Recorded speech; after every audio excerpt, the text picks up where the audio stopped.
It is Monday, May 1st, 2019. It is 8 p.m. Pacific Standard Time, and so you know what time it is. It's time for a little bit of coin metal. And, I'm sorry, it's not even Monday, it's Wednesday. What the hell am I even talking about? Man, it shows you where my week has been, man. I've been training so often, I don't even know what day it is. So anyway, as far as what we're going to get into today and my time at jiu-jitsu today, it was another one of those times, man. Like, where you're rolling with somebody who's, like, so much better than you that you know they could just fucking kill you. They just kill you. You know, not even really think about it. They just do it so fast you wouldn't even have to think about it. But I did manage to kind of hold my own, and only because he was going about the same pace I was. But nonetheless, I just explained this to somebody, and the most annoying thing about it is this, is that the guy is so good and so far ahead of me that, like, when I do something that causes him to go faster than normal, it's like the only time I know that I've done something that he wasn't accounting for. It's like, because, you know, he was like letting me pass his guard. He let me get into a full mount today. I mean, it was like I was 3/4 there. He's like, oh, yeah, I'll go ahead and let you have it just so I can work. I have an instance to be able to work out of a full mount. You know, and it's like, it gets annoying because, like, he's moving the same pace no matter what, you know, and it's like, it's only when like I said, when I've gotten him to go really fast to, like, scramble and get his footing or something like that, that I feel like I've done anything unique or anything that he wasn't, like, 100% aware of, like, 3 minutes ago, you know, and so it's like, it's kind of tough for me to deal with that because, you know, I've been rolling for long enough now that I feel like I should have some capability to at least hold my own. And so, like I said, when I'm that helpless against somebody, even this far down the road, man, it's fucking annoying. It's gonna happen, but it's fucking annoying. But nonetheless, I did kind of pre-avenge myself. I rolled against a blue belt, although I'm not entirely certain where he got his blue belt from, because from what I understand, he's really big into no-gi. So for all I know, he got his blue belt in a no-gi gym, and you know that's almost even tougher than a gi gym, because the fact of the matter is most of the no-gi gyms don't have a real, like, defined barrier between white and blue, as if any jiu-jitsu class does, or any school does. But it does seem like it's a little bit more subjective on the no-gi side of things, because, like, one of my cousins, he's been training for at least, I want to say, 6 months longer than I have, and he still doesn't have his blue belt, and he's training on in the 10th Planet system. And from what he says, he's, like, submitting brown belts and purple belts all the time, and even some black belts. So there's, you know, he's kind of frustrated with the fact that he's being kind of held up. But I don't know. I think he's kind of like one of those ringers of the school. You know, it's like the coach, for, you know, some arbitrary reason, decides, I'm just not going to advance your rank.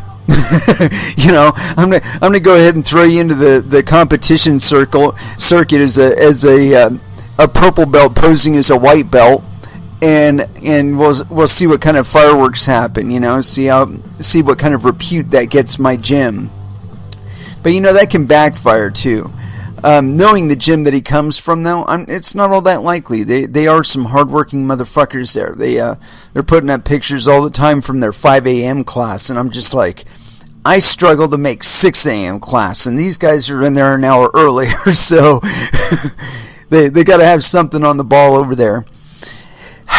Anyway, nonetheless, I was training against this guy who's a blue belt, and I managed to get it from I guess from a half mount to a full mount, and I don't know how I did it, but I managed to get one of his arms across his face and like over my shoulder, you know, in between my neck and my shoulder, and my arm cranking over the right side of his neck, and it was pass keep, and so I was trying to get from where I was at the time, which I believe was half guard, into a full mount position. And so after I secured that grip, I secured a nice little gable grip behind his left shoulder, and I just pushed all my weight onto his head and took it off of my legs, and then forced my knees to the outside of his rib cage, and full mount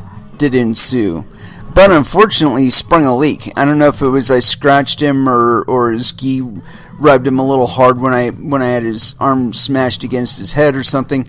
I don't know, but we did remedy it quickly thereafter. But yeah, all around I feel like my jiu-jitsu is improving. But I'm feeling like I do need to push it even further with regard to increasing how much I'm going in and for what duration. Because we did colored belt night, which is white belts being tested against colored belts, and it's all sparring all night long. And I only went to one class on Tuesday. Usually if I go to a Tuesday or Thursday fundamentals class, I'll go to the fundamentals, and then I'll go to the next class after that. And if I'm feeling especially spicy, I'll stay for the open mat thereafter. I haven't felt that spicy in quite a little while, honestly. It seems like if I do a double day, a 2-a-day, like early morning Monday and then evening Monday, it kind of throws me off for wanting to do more than one class in an evening. But I'm sure in the not so distant future I'll get back around to where I've got that endurance back. It's mostly injuries and whatnot that have, it's like you get up to a certain level, you go push it too hard, and then you end up having to go back down for a couple months because somebody stomped on your knee, you rolled wrong, your back's tweaked. It kind of kicks you out of that upward momentum that you were previously on. Anyway, let's go ahead and throw down into some music. And I have not picked anything as normal because I like to be spontaneous. It's just one of those things. And as far as first dance, I'm going to go with X-Ray Visions by Clutch here on Coin Metal.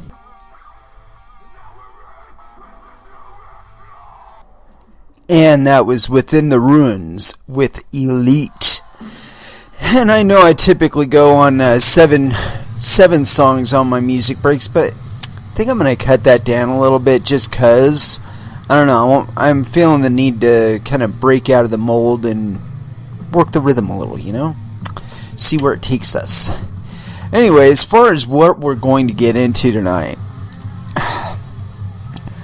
I'm not entirely sure. I do have a string of tabs that I've been working here, and it seems to me that there's a lot of weirdness going on out there these days, especially with this whole tether debacle going on. But I expect there to be a bit of a shakeup within the fiat to crypto interface, and there are a number of ways that people have gone about trying to satiate the issues that arise at this point. Things like volatility and so on and so forth. A lot of it I don't address or believe to be really problems. A lot of people disregard the relationship of the units involved in the exchange rate that we're talking about. When we're talking about Bitcoin / US dollars and the price of Bitcoin in US dollars, we're actually talking about two separate monetary units and an exchange rate, a mutual exchange rate between them. And so when you're looking at it that way, you have to understand that both of the units had their own monetary policies and had their own interest groups that they serve and their own dynamics behind the scenes. And one of the reasons why we see so much volatility at this point between Bitcoin and US dollars is because US dollars, or Federal Reserve notes as I like to call them, because if you really read the piece of paper, that's what it says on it. It's an IOU, and the Federal Reserve issues them. And we have no idea how many there are. We have no idea how often they issue them. And so this causes some, a little bit of volatility out there. As a matter of fact, there would be a great deal more volatility, I believe, if in fact there were not stable coins. See, I believe stable coins, none of them really exist.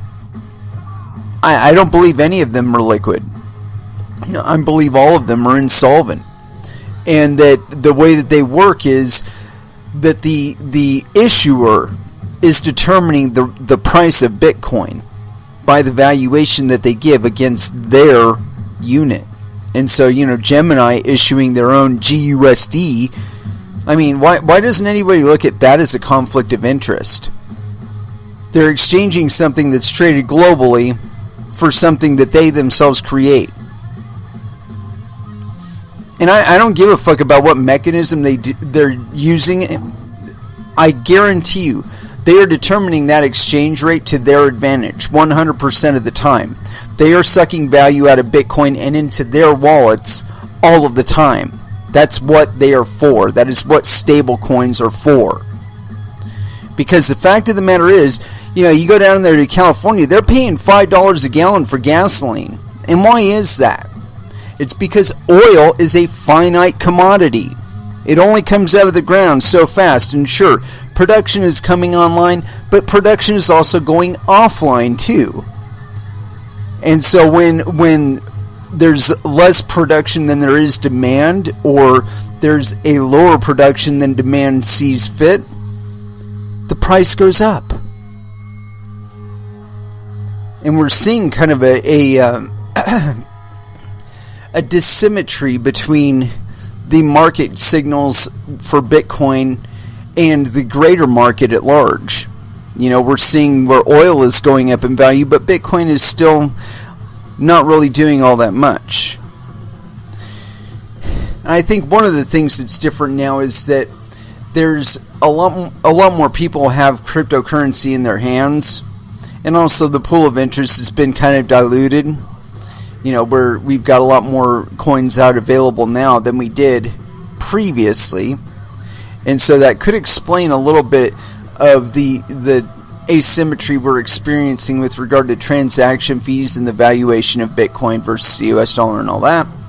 It's actually multiple things there. I think the calculator for fees has been kind of gamed, and that it'll be progressive, meaning that. And what makes me say that is when we made the jump from 4,000 to 5,000, Bitcoin fees jumped tenfold. To me, that indicates it's a progressive, meaning the it goes up another 1,000, it might go up 1,500 or it might go up 15-fold instead of tenfold, and then the next 1,000 20-fold instead of tenfold.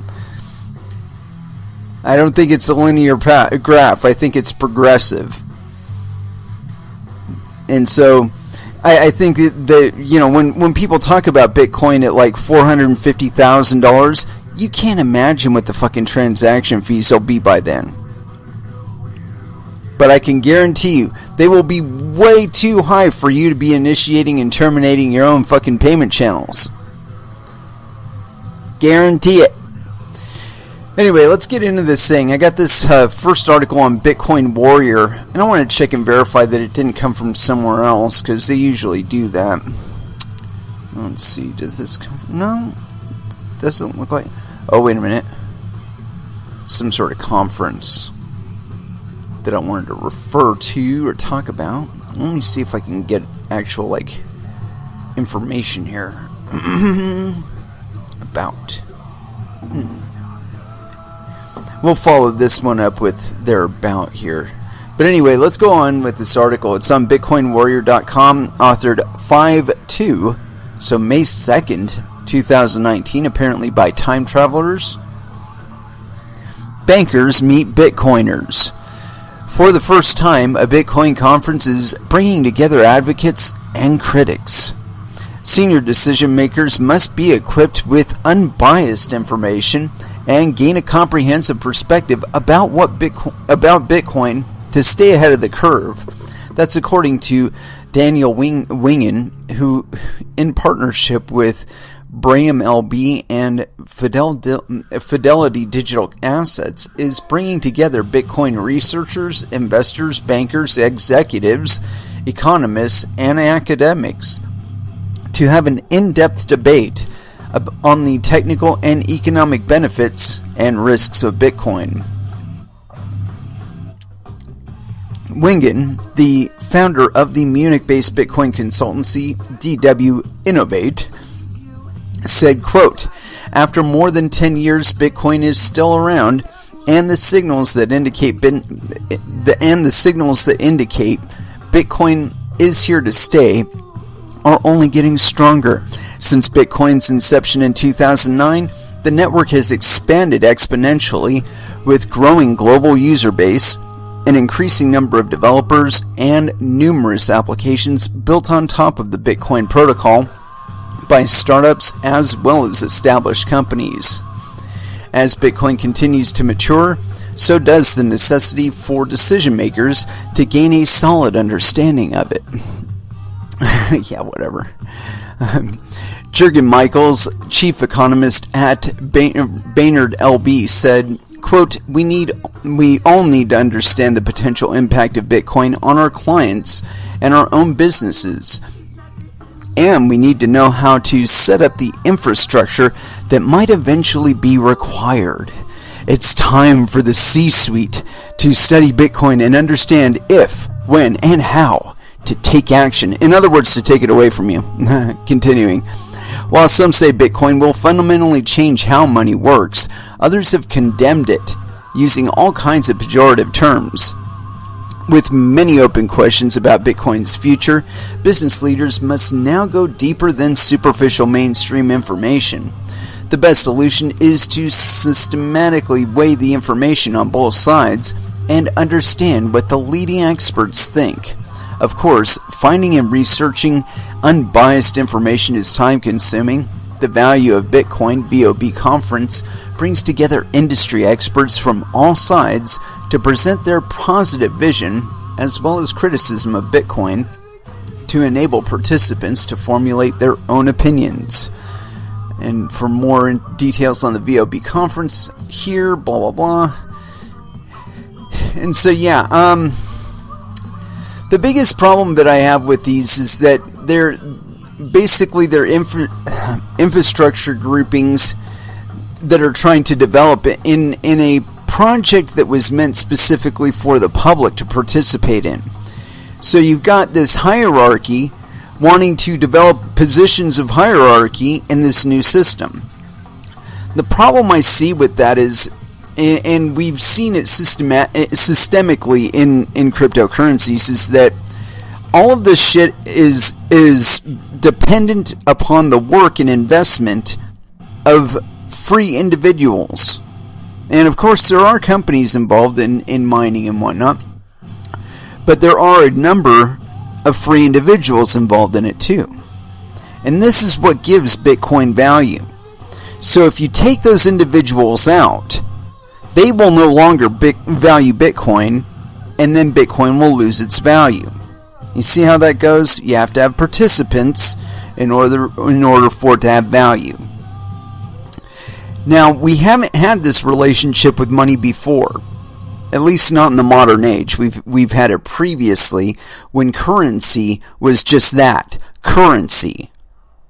It's you were basically procuring favor from one person in a solid form to be conferred to another. That's what currency really is. Now, that aspect of money has been taken away from you because the ability to generate new notes and create new forms of money has been taken away from you. And here they are again, in my opinion anyway, trying to take it from you again. You know, where they got to get ahead of the curve. They got to get ahead of the mainstream. Well, you're the fucking mainstream. That's who they're talking about. They're talking about you. Now, how the fuck are they going to get ahead of you if you're the one that's providing the backbone for the network that they want to build all this shit on? How does that work? In internet and cable companies, it worked by requiring licensure of people in your position. And see, the thing is this. It's not up to you to make sure that somebody's transactions, a specific person's transactions, are tailored according to them. So like having Wells Fargo come to you and say, you will only support these BIPs because we don't support any other BIPs, and so when you're mining on your hardware in your home or your place of business, you will run these BIPs, and if you run any others, we're going to charge you with crimes and put you in jail and take away all your hardware and blah, blah, blah, blah, blah. Now, does that sound like something that is actually enforceable in Bitcoin? I mean, really, are you looking at your hardware right now and saying, sure, I'll let Goldman Sachs tell me how to run my shit? If Goldman Sachs is paying me directly in gold bars, maybe. Because I'm certainly not going to trust any of their IOUs. They have no currency with me. I don't value their influence. And there are probably people out there that value my influence more than Goldman Sachs's. And that's what you have. That's basically the expression of currency. It's like when you're trying to express your confidence in somebody, you transact in their currency. You hold their tokens. Like your money is no good here. What do you think that was about? That was, you've got notes from somebody I don't like, and I refuse to honor them here. We've had that decision taken away from us by the presentation of fiat currencies, and the persistence of those is the only units of account in our economy. We've been forced to deal in the units of the Federal Reserve without any real understanding of what this relationship is. Now, given what you know of the Federal Reserve and what they do out there, would you really vote confidence in them? I know versus the Bitcoin network, I would choose the Bitcoin network every day and twice on Sunday. Because there is a unit of account, and I have it in my wallet, and I don't need a banker to hold it for me, and a banker doesn't determine its price for me, nor is a banker mining it for me. Or if he is, he's actually using the same hardware and the same algorithms as everybody else out there. And he has no exclusiveness, he has no dominance in this market. He is a participant, just like me. Again, these people do not understand this aspect of money because money has not been in this context for all of us for a very, very long time. The only people that have enjoyed this level of access and this level of determinism over their monetary policy have been banks for at least the last century, unless, of course, we're talking about groups of individuals that have decided to get together and transact in their own mediums of exchange. And that's entirely possible too. I don't leave out the possibility of that happening behind the scenes. Just like Bitcoin is not a new thing, I don't think it was the only thing like it. I've said this a few times on the show that I think that the reason why Bitcoin worked as well as it did back in 2009 on 2009 hardware is because it was pretty much hammered out. It's like if you were to take Linux from back when Linus Torvalds designed it, and say in 2009. In 2009, it was an excellent operating system. There were multiple variants of it, but it was entirely open source, or almost exclusively open source. There was some stuff from Red Hat in there that was proprietary, but for the most part it was an open source project. And what there wasn't available in open source at one point, people would write for it. And it was because it was in their best interest to do it. I think we're going to see the same thing with regard to cryptocurrency. That the raw mechanics and function of a coin will prove out which one is better. It's not going to be Bitcoin. It might not be Bitcoin. I don't know. It may be Bitcoin. But only if we get really serious about analyzing what's good about other coins and trying to bring it into Bitcoin. If they don't do that already. I think they do. But I think that in the longer term, people are going to be looking at cryptocurrencies not only in terms of what the value is, but in terms of who is willing to accept it as currency and whether or not they can mine it. Whether or not they can mine it. If they cannot knowingly participate in the mining of it, they probably won't value it all that much by comparison to coins they can. And so again, the operation and the function of the coin is going to determine its utility in your life. And that is going to determine how you value it. Not Goldman Sachs, not Adam Back, not Blockstream or AXA or Lightning Labs or any of these other entities that are involved. They are not in a position to define value for you. You are the arbiter of value here now. And that is probably the greatest gift that Satoshi gave us with this. Anyway, I got some more stuff here I wanted to get into. And this kind of plays into what we were talking about just with that last article here. This one's on CoinDesk. CFTC chair. Explosion of interest in crypto may spawn new clearinghouses. And purple rabbits might jump out of my ass. And this one's by Nicholas D. It's on. He authored this May 1st, 2019 at 1730 hours UTC. So yes, penis. The U.S. Commodity Futures Trading Commission, CFTC, expects to see more companies apply to become federally regulated clearinghouses as the result of growing interest in cryptocurrencies. Chairman J. Christopher Giancarlo testified on the state of the CFTC before the U.S. House Agriculture Committee on Wednesday, said in his opening remarks that clearinghouses his agency regulates are, quote, critical single points of risk in the global financial system, which continue to grow and become more complex. Clearinghouses are financial institutions that facilitate transactions between two parties, acting as intermediaries to ensure trust on all ends. CFTC routinely examines these entities to identify any possible issues that may affect their ability to monitor and control their risks.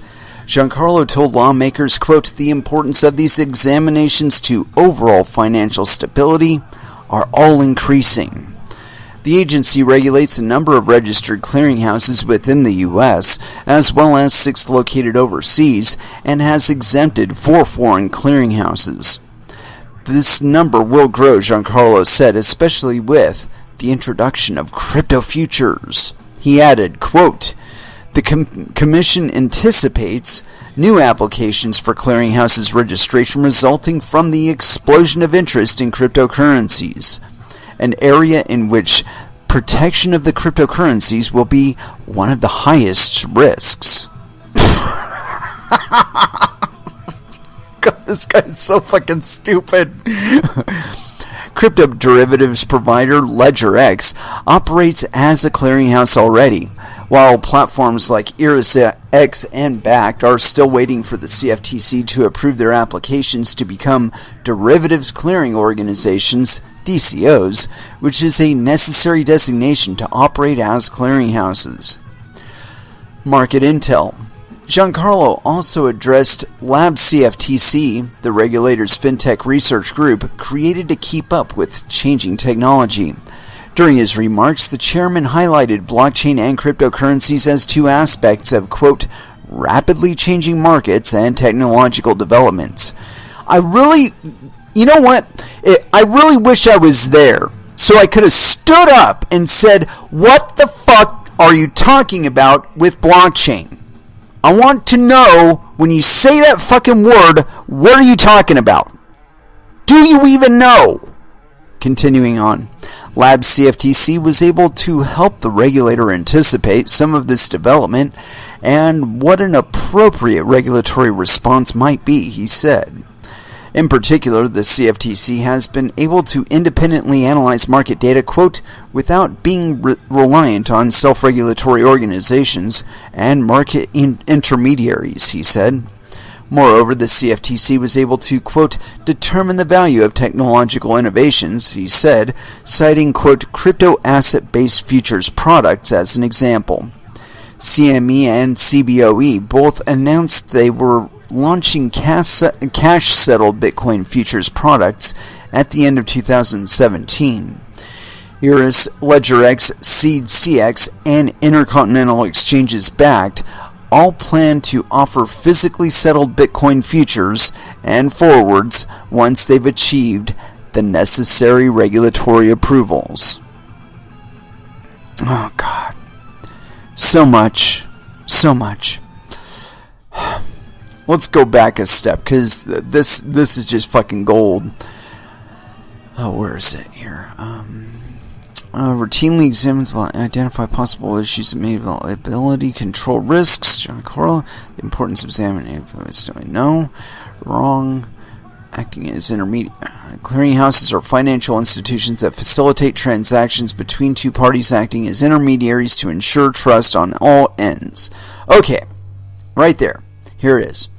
Clearinghouses are financial institutions that facilitate transactions between two parties acting as intermediaries to ensure trust on all ends. Now, what is so different about Bitcoin from US dollars? It is the fact that you do not need a third-party intermediary in order to facilitate a transaction between one party and another. It is peer-to-peer cash. This is one of the reasons why Backed makes absolutely no fucking sense. Oh, big whoop-de-doo, you're going to give me Bitcoin in the future. Oh, that's so wonderful. I want Bitcoin now.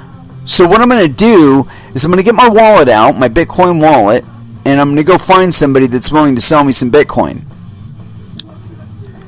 There are plenty of people all over the internet that want to sell me some Bitcoin, and I'll give them some money for my Bitcoin. I've now just taken out the CFTC.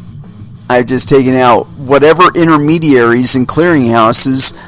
I've just taken it out Backed and all those motherfuckers. Oh, what is so hard to understand that these people keep thinking that they have some necessity to exist in this space? I really don't. I really don't understand it. You know, they supposedly have all these people feeding them information and don't seem to understand that. How is that possible? I mean, it's not like any of this shit is hidden, and it is not like you need like some special access to get to it.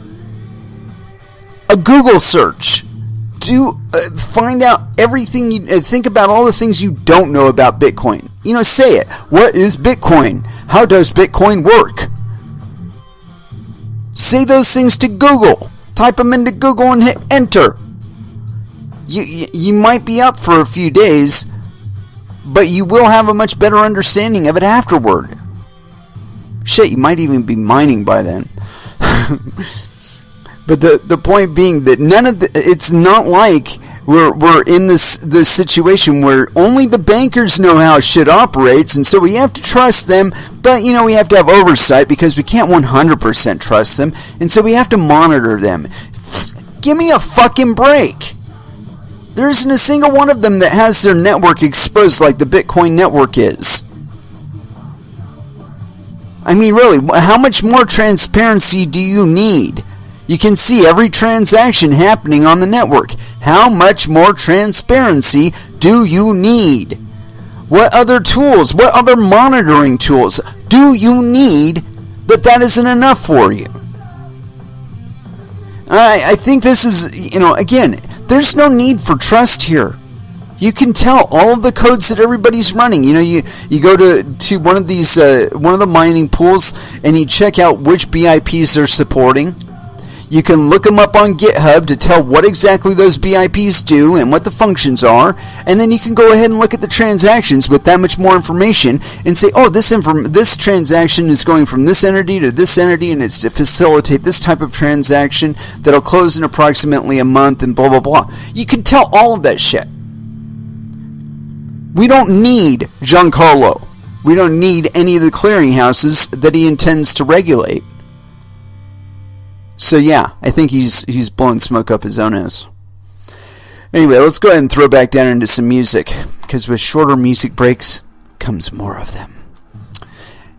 And you know what? There's a really good song playing right now, so we're just going to roll with it. Slayer, War Ensemble, here on Coin Metal. And that was Static X with Machine. Damn it. Bryce been polluting my feed. Well, not polluting it, but he's definitely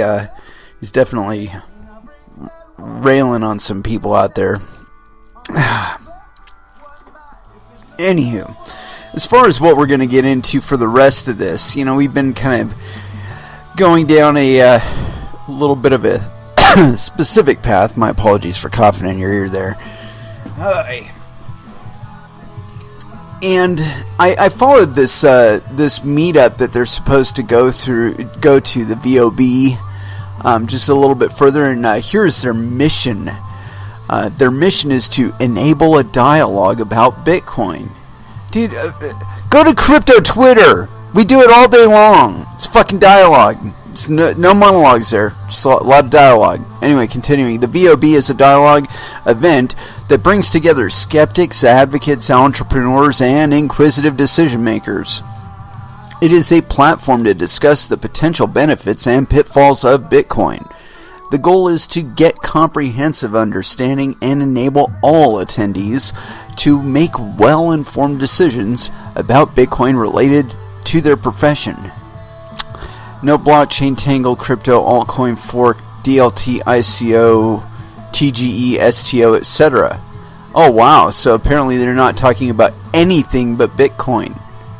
And looking beyond price, Bitcoin's monetary policy, pros and cons, potential consequences of Bitcoin on the global economy, intrinsic value of Bitcoin, Bitcoin and banking products, a nation-state independent world currency, Bitcoin's massive craving for energy, risks and opportunities dealing with Bitcoin, target audience, providing value for institutional investors. I really don't give a fuck if institutional investors value Bitcoin any more than anyone else.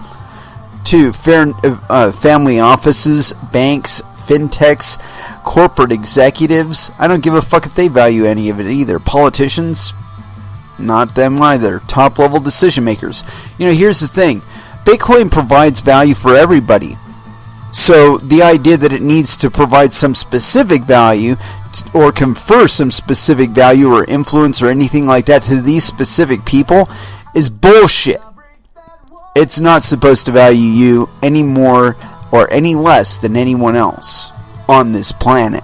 And that includes all of these monkeys that are going to get together and talk about their shit. And let's see, who's going to be in attendance? Participating experts. Dr. Safadine Amos, the author of the Bitcoin Standard. Yeah, I don't consider him an expert. Jochen Metzger, Director Deutsche Bundesbank. I consider him an expert in black money. Professor Dr. Gerald Mann, Professor of Economics at FOM. That's meaningless to me. Dr. Alexis Eisenhofer, Chairman of Financial.com AG. Again, yeah, completely fucking meaningless. Dr. Cyrus de la Rubia, Chief Economist, Hamburg Commercial Bank AG. Just a dude. Hans Jorgen Naumer, Director, Allianz, global investor. Yep, just a shitcoin trader. Dan Held, director at Interchange, director of shitcoin buyers. Alex DeVries, MSc, independent researcher. He might actually be doing homework, and you know what? You know who he looks like? He looks like Edward Snowden. I'd be willing to bet that motherfucker is Edward Snowden going under a different name. Well, let's see. The next one here is Bob McElrath, blockchain architect, Fidelity. Yep, shitcoin dealer. Stefan Snigarev, PhD, quantum physicist. He might have done his homework too.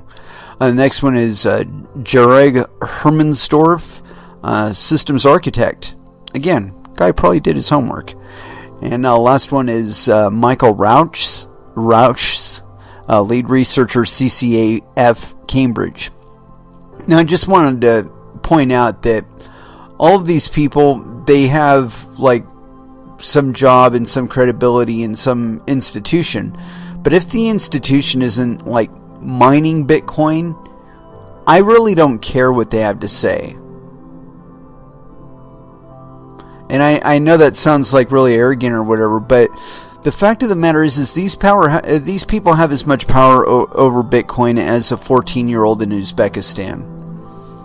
Because if that kid writes some smashing piece of code that every miner in the world wants to add in support as a BIP, they're going to do it. And the opinions and the policies of all of these people and the homework and all of that be damned. Meaningless. The power balance is changed over a strip of code written by a 14-year-old in Uzbekistan. And really, don't feel like I'm picking on the Uzbekistanis. It's one of the least likely tech centers in the planet, so whether or not there's actually a tech sector in Uzbekistan, I don't know, but I like to say it because, it's not Chicago. Anyway, continuing on, they're going to gather, they're going to talk. What impact it's going to have on you? Probably none whatsoever. Unless it's with the banks specifically or a specific bank, and that you do business with them, and so yeah, of course you care what they think. But beyond that, in the greater economy and the greater cryptoverse, I don't feel that their influence will mean all that much, really, because again, they are interchangeable with that 14-year-old in Uzbekistan. And not just in the case of coding. What if that kid gets a brain in his head to trade cryptocurrencies and wrecks them? It's the unaccountability of open participation that makes this so hard for these guys, and why they absolutely feel the need to tell you shit about cryptocurrencies. It's to invest in you the impression that they are the only ones that can say anything about cryptocurrencies. And the fact of the matter is that's not true. Continuing on, I got this article here on CoinDesk. CFTC chair explosion of interest. Oh, we already did that one. Never mind. I kind of got suspicious after I saw Nicholas D. I'm like, man, that guy writes a lot. Anyway, got a interesting thing here with is Bitcoin's surging on-chain volume bullish or just the result of recent rallies? And that's kind of interesting, and we might actually follow that one up. Crypto on one, yeah, and that's another one. Diamonds. This is the one that we really want to get into, though. I've been looking through all my tabs here, and I always have 8 billion of them, so it's just the way I roll. Anyway, here it is. This one's on BitcoinMagazine.com, and this is by Jimmy Aki, staff writer. So yes, penis. Indictments issued for 2 individuals running shadow banking operation. U.S. Attorney's Office for Southern District of New York has charged 2 individuals for providing, quote, shadow banking services to crypto exchanges. According to a statement by Jeffrey S. Berman, the U.S. Attorney for the Southern District of New York, published on April 30th, 2010, quote, 2019 rather, my apologies. Reginald Fowler and Ravid Yosef allegedly ran a shadow bank that processed hundreds of millions of dollars of unregulated transactions on behalf of numerous cryptocurrency exchanges. Good. Thank you very much, guys. A DA also claimed that both individuals ran an organization that managed to evade the anti-money laundering laws that govern the operations of licensed financial institutions. Good! Keep it up! The Department of Justice also released court documents claiming that the two worked for various companies that provided currency banking services to crypto exchanges and then went on to establish and operate an unlicensed money service between February and October of 2018. Prosecutors believe that during that period, the two of them created and used several bank accounts and with different financial institutions. Good.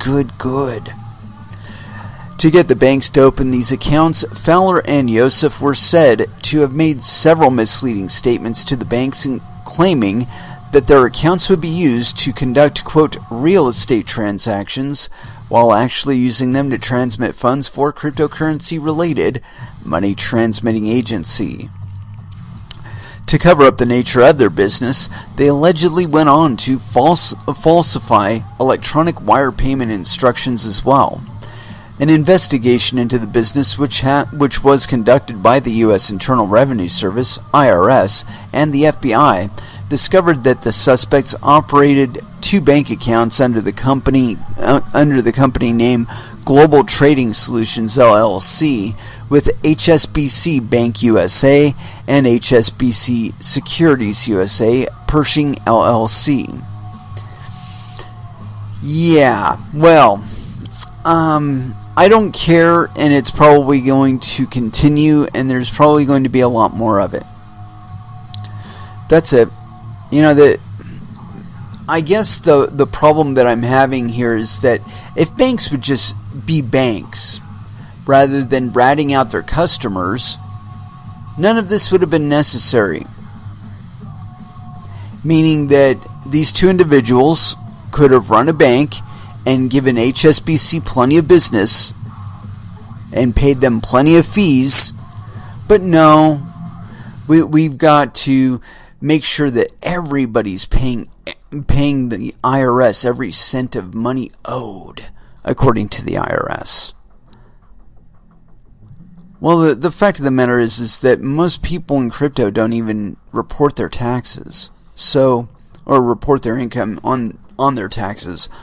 So the idea that people are going to look for less facility to enable that level of freedom and enables them to escape that much friction in their lives, you really think they're going to give that up? Hell no.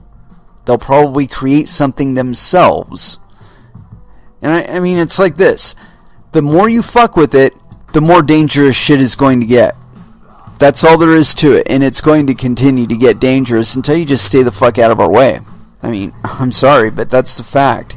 We're tired of fucking paying for things that we don't want, that you just fucking create a budget for and put it in some line item. Next thing you know, we're paying for mercenaries to go over to fucking Syria and disrupt their legitimate government when that doesn't really benefit us. And that isn't something that I ideologically approve of. It's not something I consider very American to do. I consider it quite more American to try and do business with them. But that's just me.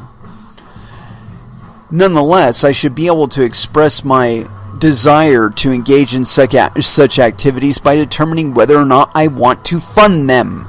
If I cannot determine whether I can fund them, then they will continue whether or not I want them to. Well, Bitcoin has allowed us to defund these activities that we simply do not approve of.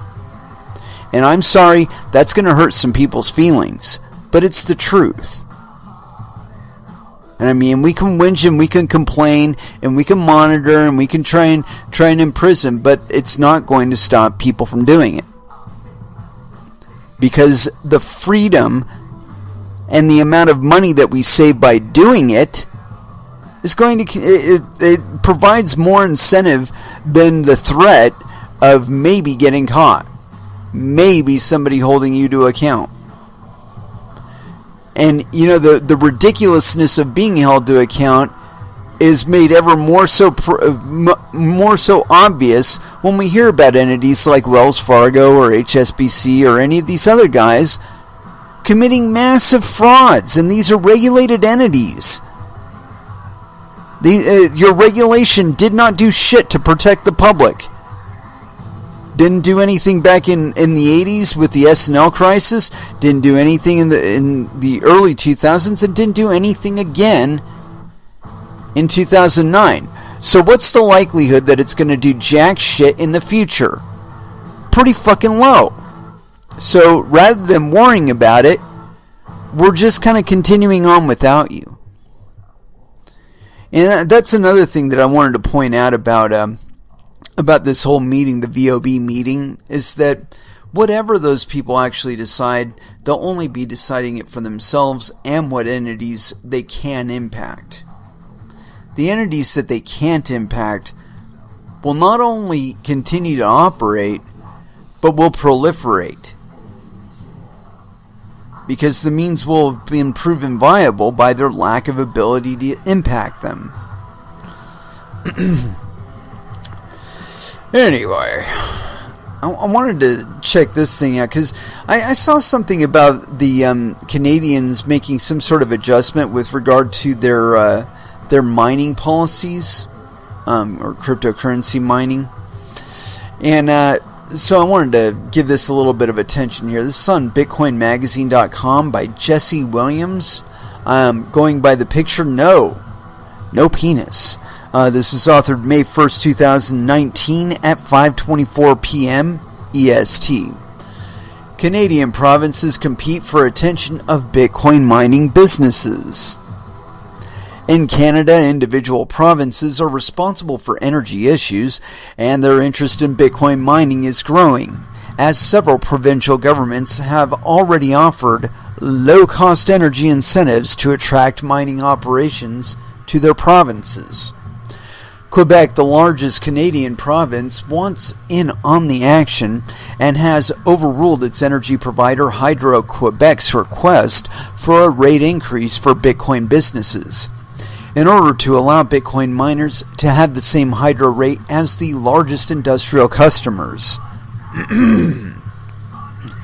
Bitfarms, the only major Bitcoin mining company in Quebec, will continue to be billed as the LG industrial rate for high power customers of around CAD 5 cents per kilowatt, or 5 cents CAD, Canadian dollar.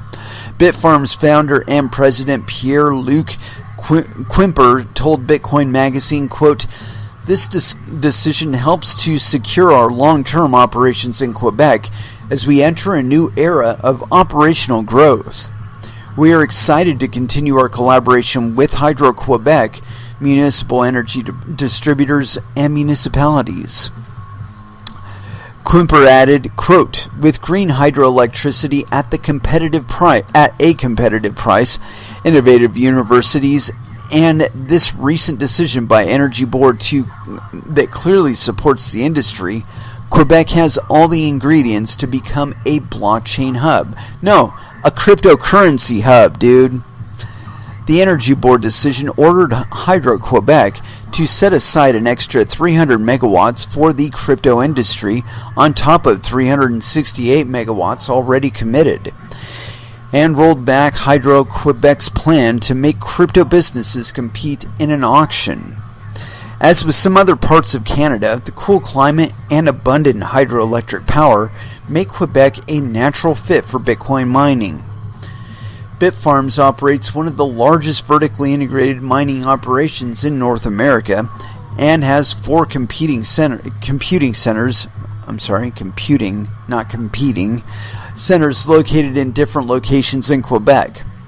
A head office in Brossard, a microelectronics laboratory in Saint Jean-sur Richelieu, and an electrical contracting company in Bromont Volta Electrique, in addition to an expansion currently underway in Sherbrooke.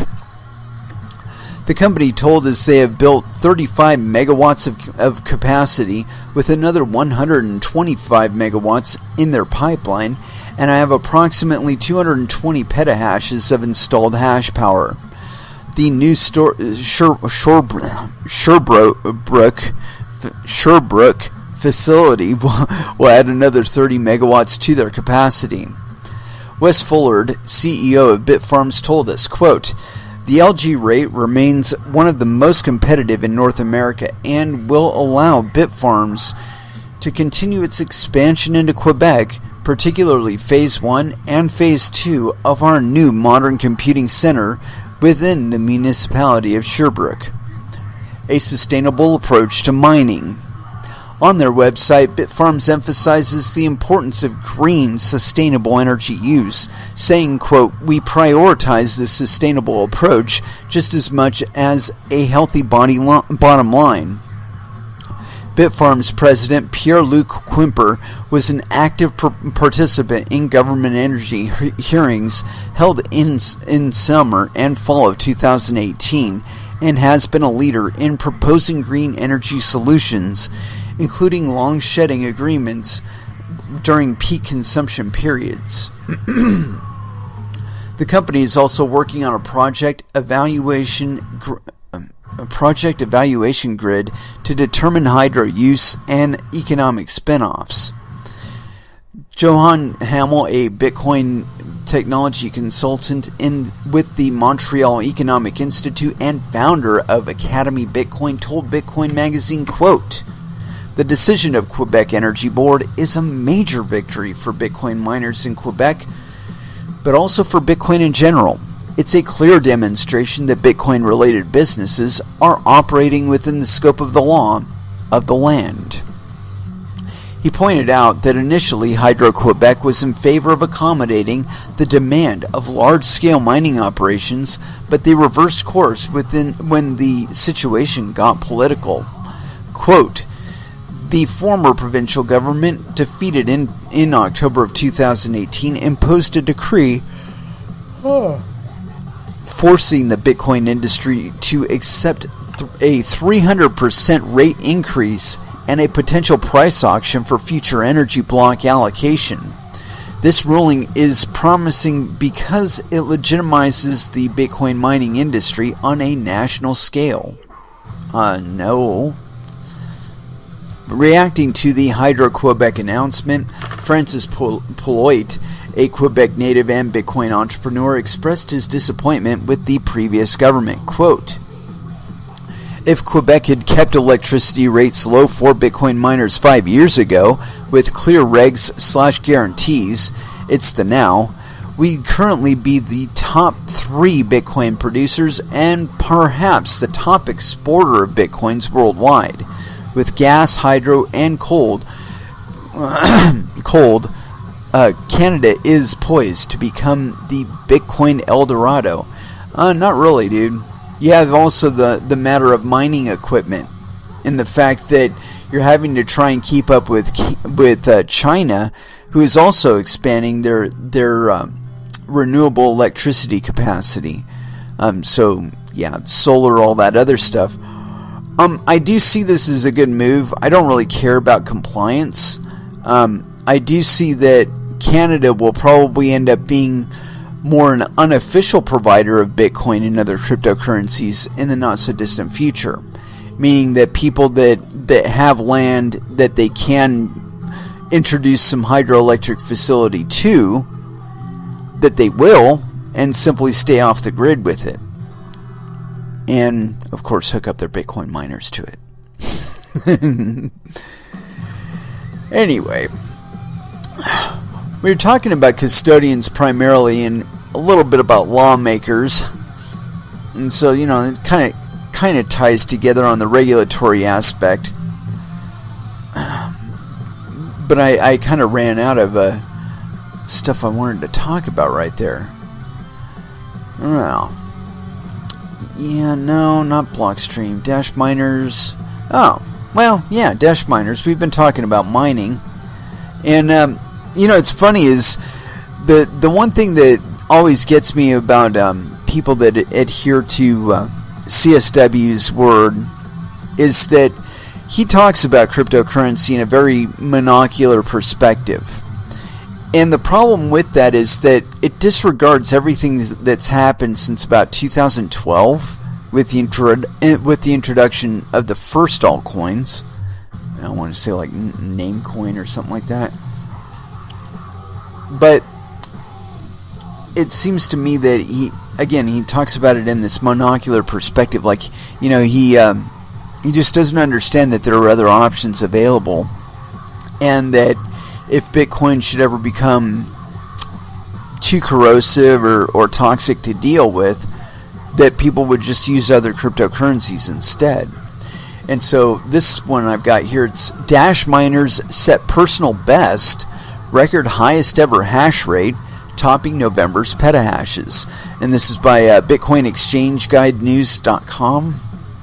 Or, yeah, no news in there. It's just BitcoinExchangeGuide.com. May 1st, 2019. Let's check and verify that they didn't get this from somewhere else. It doesn't look like it. Anyway, continuing on. Dash miners record hash rate.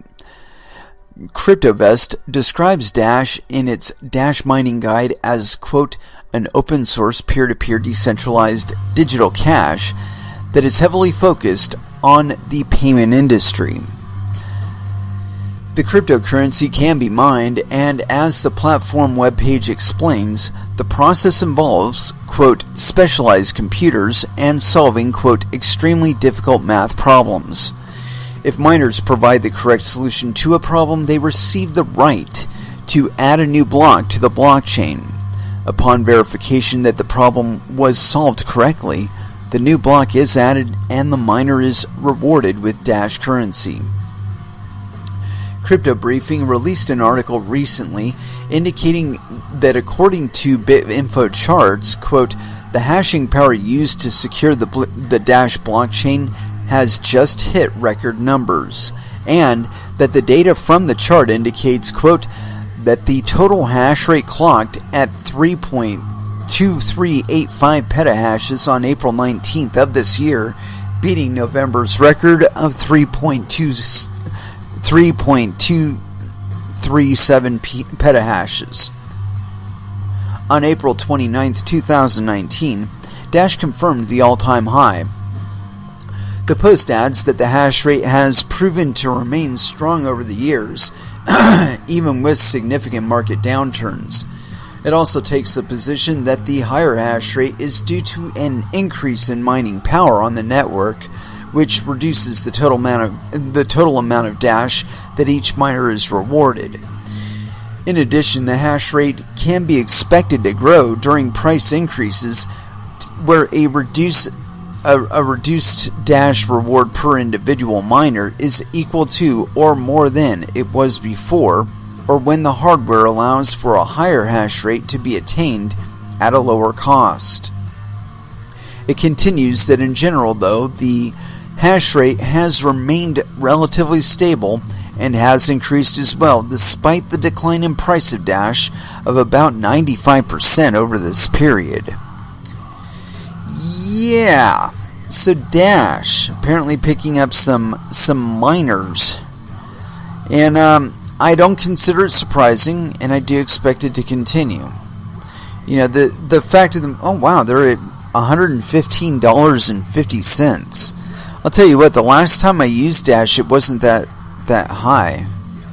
I had to check to see if the Dash that I still have is worth that much, because if so, it's gone up like $100 since I bought it. Wow, that would be pretty impressive. Anyway, again, we've got to expect that this is going to happen. It's one of the things that I was talking about with regard to the factors these policymakers are trying to account for.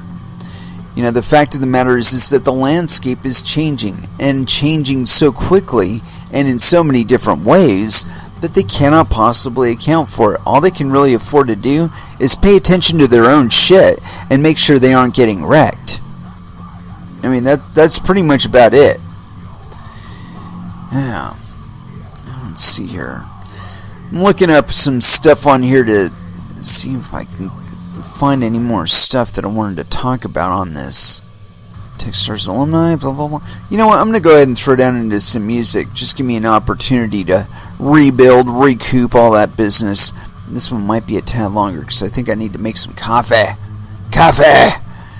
Anyway, as far as our next dance is concerned, let's go for a little bit of Pantera, Mouth for War, here on Coin Metal.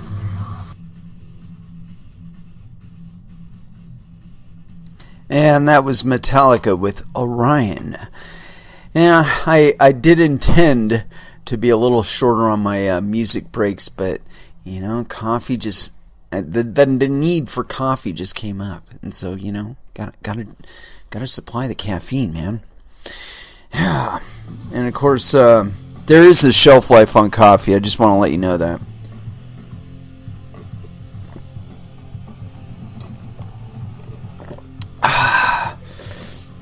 Tasty, but not really as tasty as it would have been if it would have been fresh.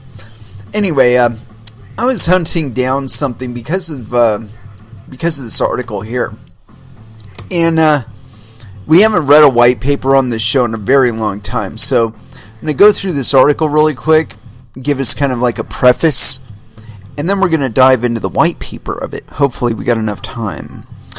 It looks relatively short. So anyway, continuing on. MakerDAO demos tech to back stablecoin DAI with any crypto asset.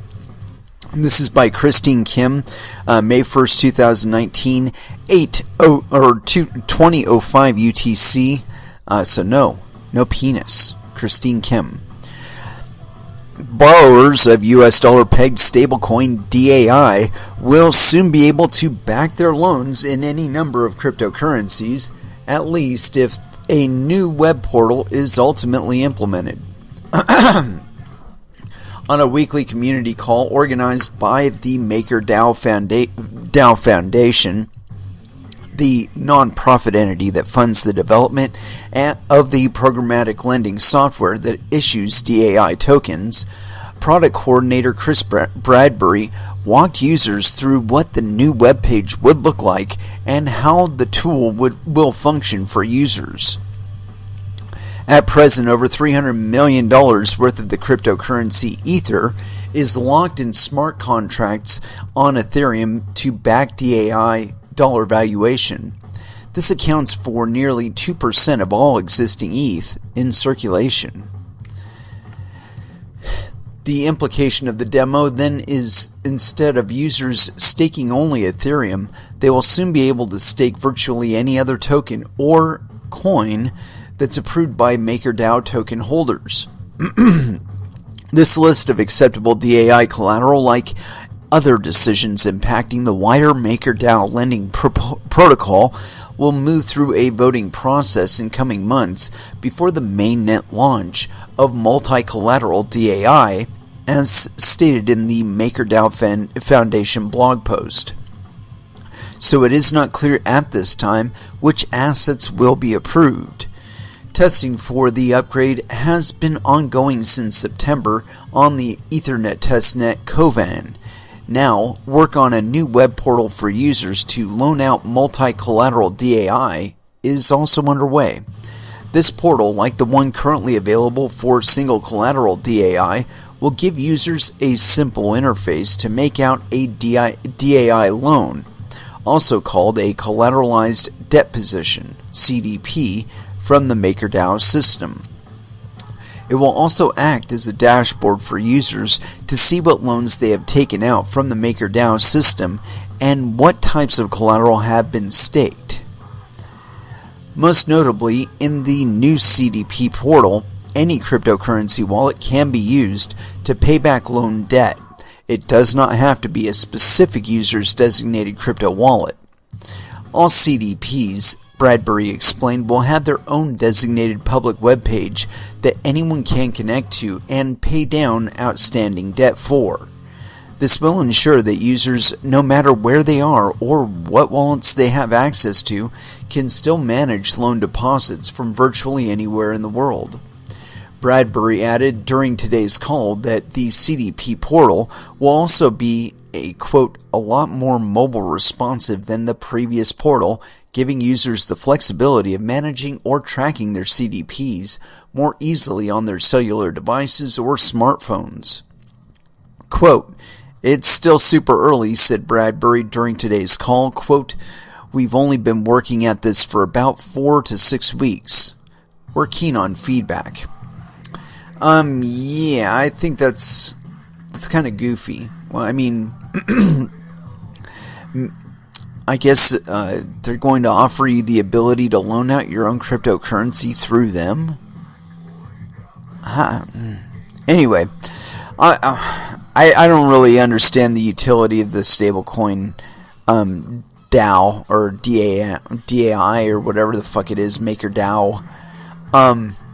And so we're going to get into the white paper of it. And like I said, this isn't terribly long, so we have a really good chance of being able to finish it in the 26 minutes that we have available. So let's get on to it. The DAI stablecoin system.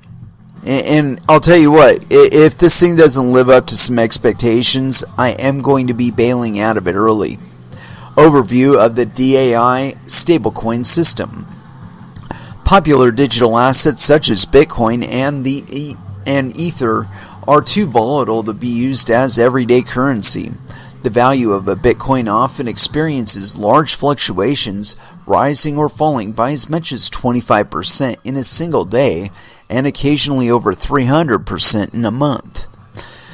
The DAI stablecoin is a collateral-backed cryptocurrency whose value is stable relative to the US dollar. We believe that stable digital assets like DAI are essential to realizing the full potential of blockchain technology. Unlike other stablecoins, DAI is completely decentralized. Okay, let me check that really quick. They got a little notation on here. Footnotes.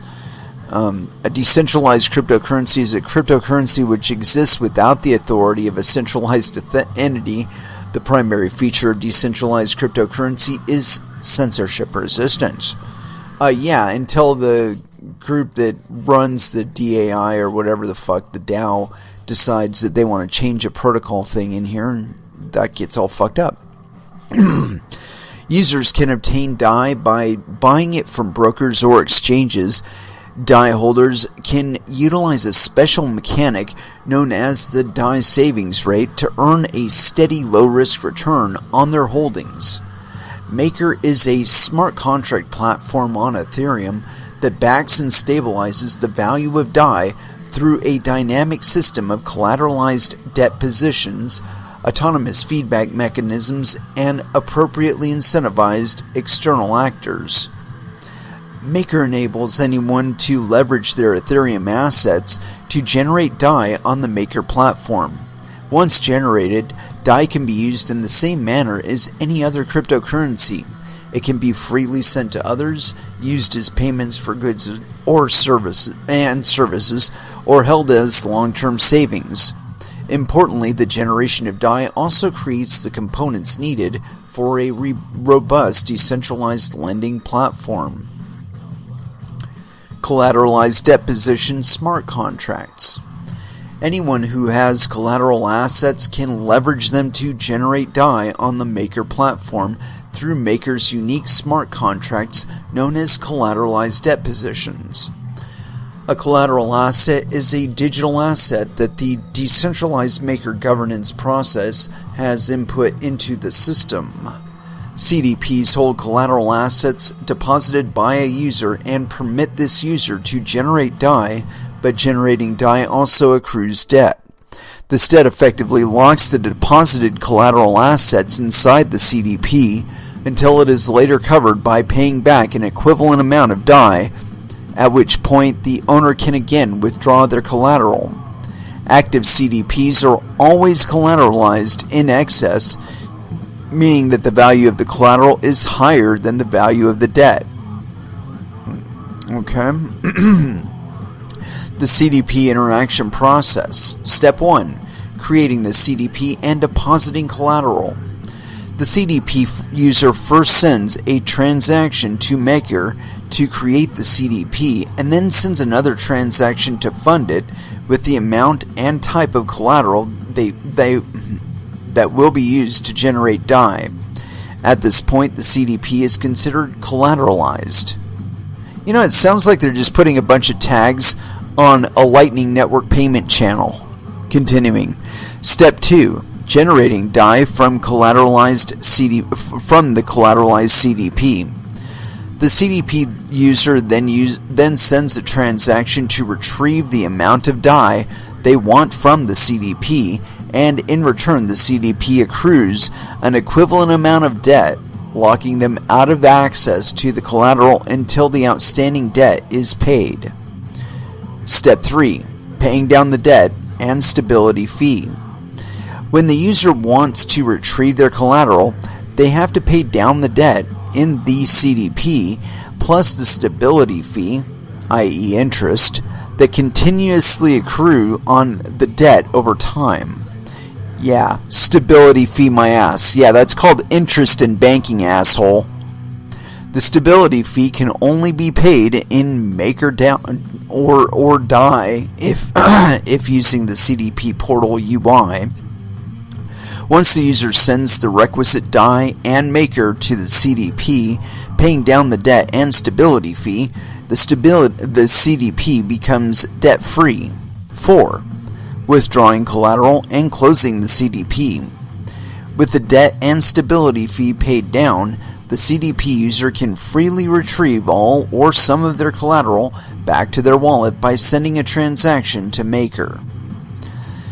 Single collateral DAI versus multi-collateral DAI. DAI currently supports only one type of collateral, pooled ether. We plan to upgrade single collateral DAI to multi-collateral DAI. The primary difference is that it will support any number of CDP types. Pooled ether, temporary mechanism for single collateral DAI. At first, pooled ether, PETH, will be the only collateral type accepted on Maker. Users who wish to open a CDP and generate DAI during the first phase of the Maker platform need to first obtain PETH. This is done instantly and easily on the blockchain by depositing ETH into a special smart contract that pulls the Ethereum from all users and gives them corresponding PETH in return. If there is a sudden market crash in Ethereum and CDP ends up containing more debt than the value of its collateral, the Maker platform automatically dilutes the PETH to recapitalize the system. This means that the proportional claim of each PETH token goes down relative to the total pooled Ethereum. After the Maker platform is upgraded to support multiple collateral types, PETH will be removed, and instead regular Ethereum will be usable as collateral alongside new collateral types. Price stability mechanisms. Okay, this is where we were really hoping to go. Target price. The DAI target price is used to determine the value of collateral assets DAI holders receive in the case of an emergency shutdown. The target price for DAI is $1, translating to a 1-to-1 US dollar soft peg. Emergency shutdown. Emergency shutdown is a process that can be used as a last resort by directly enforcing the target price to holders of DAI and CDPs and protect Maker against attacks to its infrastructure. Sounds like margin calls. Emergency shutdown stops and gracefully settles the Maker platform, while ensuring that all users, both die holders and CDP users, receive the net value of the assets they are entitled to. Effectively, it allows die holders to directly redeem die for $1 of collateral at the point in time when the emergency shutdown is initiated. In single collateral die, the process is controlled by emergency oracles chosen by maker voters. Yeah, that makes them custodians, because they're making decisions about other people's money. In multi-collateral die, the process is fully decentralized and controlled by maker voters who can trigger it by depositing maker into the emergency shutdown contract. A minority but significant quorum of maker voters is necessary to instantly trigger an emergency shutdown. Initially, this quorum will be 50,000 maker. For additional security, maker voters will also still be able to select emergency oracles that they have the power to unilaterally trigger an emergency shutdown. Examples of serious emergencies are long-term market irrationality, in other words, you buying and selling, hacking, or security breaches. Oh gosh, those are almost certain with this bullshit. The emergency shutdown mechanic will also be used to facilitate system upgrades. Emergency shutdown step by step. Number 1. Emergency shutdown is triggered and CDP users withdraw assets. If enough maker votes or emergency oracles selected by maker governance believe the system is subject to a serious attack, or if an emergency shutdown is scheduled as part of a technical upgrade, they can trigger the emergency shutdown function. This stops CDP creation and manipulation and freezes the price feeds at a fixed value that is then used to process proportional claims for all users. CDP users are able to immediately withdraw the net value of the collateral in their CDPs from the moment the emergency shutdown is triggered. Step 2. Post-emergency shutdown auction processing. After emergency shutdown has been triggered, a period of time is needed to allow pre-existing collateral auctions to finish. The auction processing period is set by maker governance to be slightly longer than the longest collateral auction duration, which will guarantee that at the end of the auction processing period, there are no more outstanding auctions. Number 3. Die holders claim the remaining collateral with their die. After the auction processing period is complete, die holders can use their die to claim collateral directly at a fixed rate that corresponds with the calculated value of their assets based on the target price of die. Ergo, if the die price target is $1 US, the Ethereum/USD price is 200, and the user holds 1,000 die when the emergency shutdown is activated. After the processing period, they will be able to claim exactly 5 Ethereum from the maker platform. There is no time limit for when the final claim can be made. Oh great, they can hold up people's money forever. In multi-collateral die holders will get a proportional claim to each of the collateral types that exist in the collateral portfolio. This thing is going to get fucking wrecked. I'm sorry. Die savings rate adjustments. When, due to changing market dynamics, the market price of die deviates from the target price in the short run, maker governance can mitigate this price instability by modifying the die savings rate. The die savings rate is a global system parameter that both affects how much die holders can earn in return on their holdings over time, as well as the base borrowing cost for generating die from CDPs. If the market price of die is below $1 US, the die savings rate will increase. This boosts demand and stifles supply by incentivizing more die holders and fewer CDP users, which should increase the market price up towards the $1 USD target price. Should. Not certainly. If the market price of die is above $1 US, the die savings rate will decrease. This stifles demand and boosts supply, which should reduce the market price of die down to $1 US target price. Pfft. Yeah, unless the market is completely fucking ignoring you and keeps buying it. Together, these two forces ensure that at any time the price of die deviates away from the target price, the adjustments will help guide the market price back to the target price. In other words, they're going to manipulate the market to where you're not making as much money. The die savings rate adjustment process will initially be a weekly process where the maker governance community evaluates public market data and proprietary data provided by the market participants and process the data to determine whether an adjustment to the die savings rate is necessary or will be necessary soon.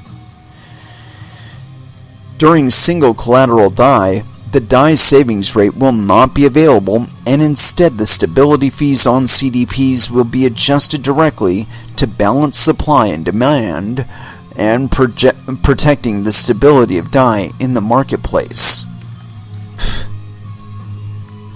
Risk management of the maker platform. The MKR token allows holders to vote to perform the following risk management actions. Number 1.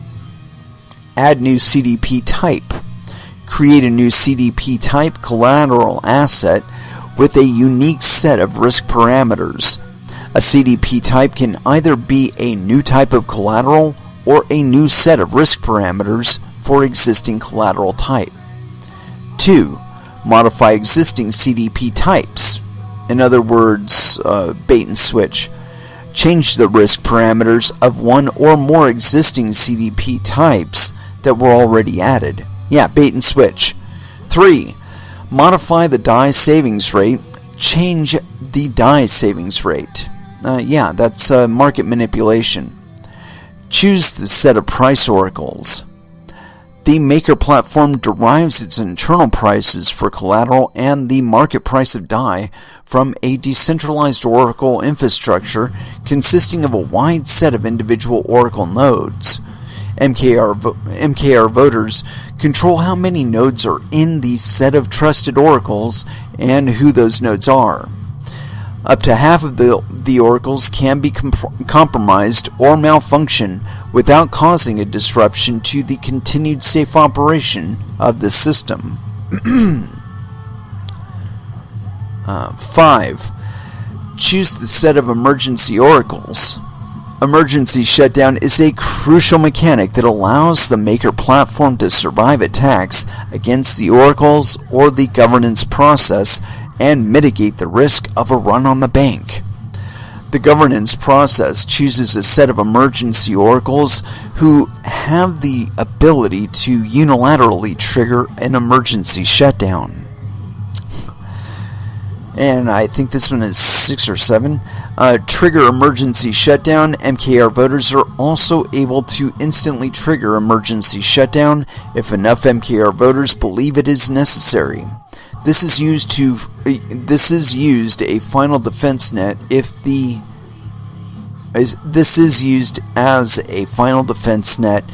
emergency oracles are compromised. If. That's a when. Risk parameters. Collateralized debt positions have multiple risk parameters that enforce how they can be used until they change them. Each CDP has its own unique set of risk parameters, and these parameters are determined based on the risk profile of the collateral used by the CDP type. These parameters are directly controlled by MKR holders through voting, with one MKR giving its holder one vote. And I'm going to cut it off right about there because I want just to take a moment and comment about this before we close out, and because we are very, very close to doing exactly that for the evening. And I just want to say that this, to me, it just seems like a way for them to scalp some of the volatility when they're making the exchange rate. And I'm sure they can factor that in along the way on big transactions, and you don't know the fact that they're ganking money out of you. I don't really care about the stabilizing mechanism or anything like that. This is all based on our activity, what we actually do. And so the idea that you're going to quote-unquote stabilize it, or you're going to find some governance structure that's going to account for all of us, is fucking ludicrous. It's crazy. This shit's all over the planet. You know, they talk about if their oracles get compromised. If there's a high enough incentive to compromise their oracles, every single fucking one of them is going to get DDoS to fucking hell. And then it'll probably be funded by somebody who's a holder, one of the MKR holders. And so when it comes to trying to cash everybody out and give everybody their fucking money back, they'll just hold on to their request. They won't request their funds back or withhold their request. Because this thing can, the window for making everybody settling everybody's transactions, it according to this, there isn't really a time limit on it. Basically, it's set for when the last guy reports. So the last guy could just like not report and hold up everybody from receiving all of their funds, because the funds are supposed to be equitably distributed. And you can't do that if you have some of the contracts outstanding. You see how that works? Yeah, like I said, it's not an if, it's a when that these guys are going to get wrecked. And especially if they start doing these CDPs based on other cryptocurrencies that they don't really have any control over, or that they have less control over than they imagine. And yeah, I see this as a good way to lose your money. Whether or not it actually will be communicated to you through the exchange, probably not before they actually go flat broke and close down their website. Anyway, it is with that I'd like to close out this episode. Thank you very, very much for listening. I certainly do appreciate the support. We will be back again on Friday at 8 p.m. Pacific Standard Time, and so until then, I want y'all to trade safe. Do your homework. And watch out for your own bunghole, because nobody else is going to do it for you. And as far as our last dance is concerned, I hadn't picked out anything, because, you know, that's just the way I roll. And here it is. Fabulous Disaster by Exodus. Last dance here on Coin Metal. Thank you again for listening, and you all have an excellent evening.